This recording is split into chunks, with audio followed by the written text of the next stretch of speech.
guys, welcome back to my channel. My name is Andrea Scardino. Today I wanted to do a smoked out winged liner for you. I really only used 5 eyeshadows for this out of my Life palette. They're pretty neutral browns, so they're pretty easy to find or duplicate if you don't have these specific shadows. But if you do want to buy these shadows, they're really inexpensive. They're by Makeup Geek, and I believe they're about $6 a piece. Comes in a regular size pan, just like the MAC shadows. So it's a pretty good price because the MAC shadows are like $12 a piece. I really love them. They're really pigmented and beautiful, and they stay on all day. They don't smudge. I love them. I added false lashes at the end. I just think it adds to the look. You don't have to do that if you don't want. But as you can see, that's the final result here. I like how it turned out. I don't typically do black liner on the bottom, but I really like how it turned out. So if you want to see how I did this, just keep on watching. Hey guys, so I'm first starting with my Life palette. This is a collection of all of my favorite eyeshadows. I'm starting out with Makeup Geek's Beaches and Cream. It is a light brown shade, and I'm just placing this in the crease as a transition shade. Next, going in with Makeup Geek's Tiki Hut. It is a tawny brown shade, and I'm using this mostly on the outer V here and just creating a darker shadow. And then I'm blending it out with a clean blending brush. Next, I'm going in with Rapunzel. It is also by Makeup Geek, and it is a shimmery kind of blonde shade. And I put a comparison because the camera wasn't really picking up its true color, but I'm just placing that on the mobile lid and blending out the edges. Next, I'm going in with a small angled brush. This one's by Morphe, and I'm using a Makeup Geek shadow in Cocoa Bear. It is a rich chocolatey brown, and I'm starting from the end of my eye and I'm working my way up. I'm following the lower lash line's line.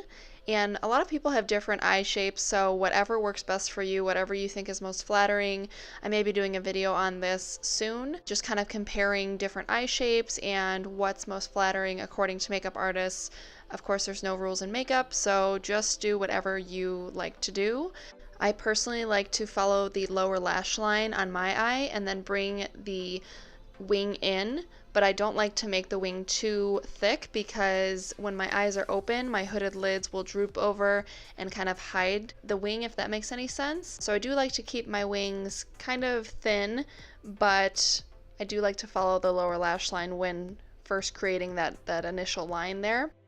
So I'm just dragging it in, and it doesn't have to be perfect because we are covering this up with darker shadows and with liner in the end.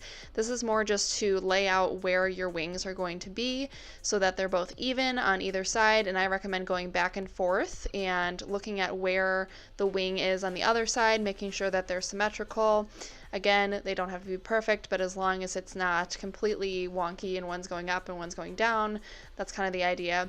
So then I'm going in with this Sonia Kashuk pencil brush. This is from Target. It's very inexpensive, and I am just blending this out. So I don't want to blend out all the color, but I'm just mostly blending the edges. And again, we're going to go back in and cover this with more shadow, so it doesn't have to be perfect. It's more so just to find out where the shape of the wing is going to be.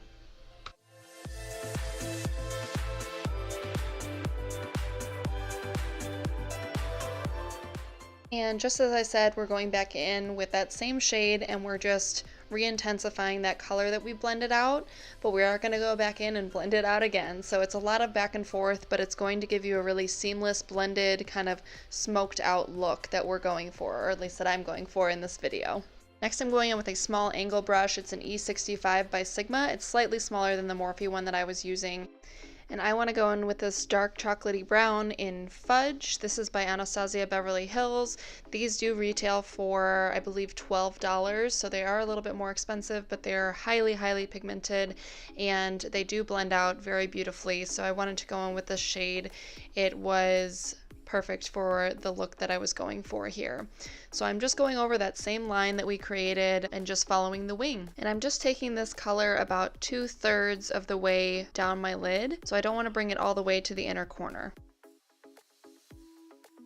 Next, I'm going in with Makeup Geek's Corrupt eyeshadow, and this is the blackest black eyeshadow on the market in my opinion. It's very pigmented, and yet it does blend out beautifully. Same thing, just tracing over that line that we've already created, but I am not bringing it all the way up. So I'm leaving some of that brown smokiness visible, and then I'm just going back in and I'm blending it out with that pencil brush.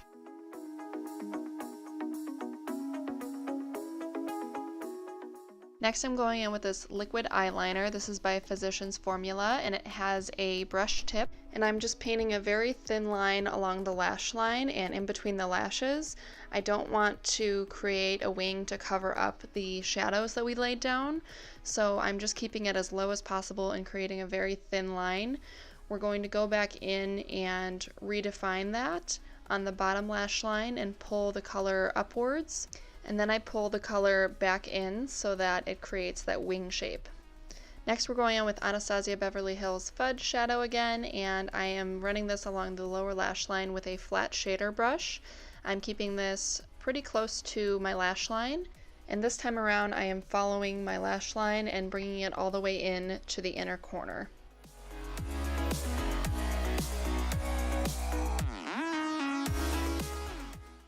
Next, I'm going in with this Aqua XL Makeup Forever pencil. This is great for the waterline because it is waterproof and it's very creamy, so it doesn't hurt the sensitive areas of your eyes when you're applying it.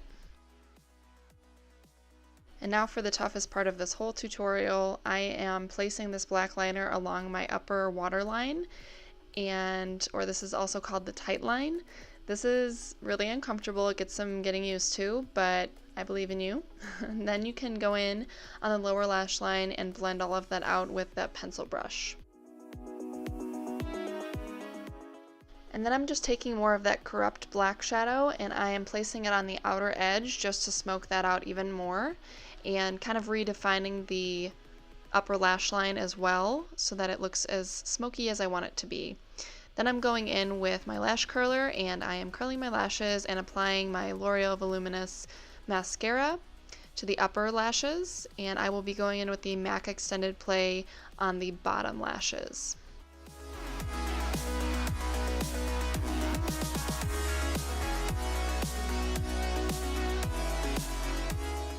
And then I go in with these faux mink Ardell lashes. This is in the number 811, and I'm using my Esquito Companion Lash Glue to apply them, and this is the finished look.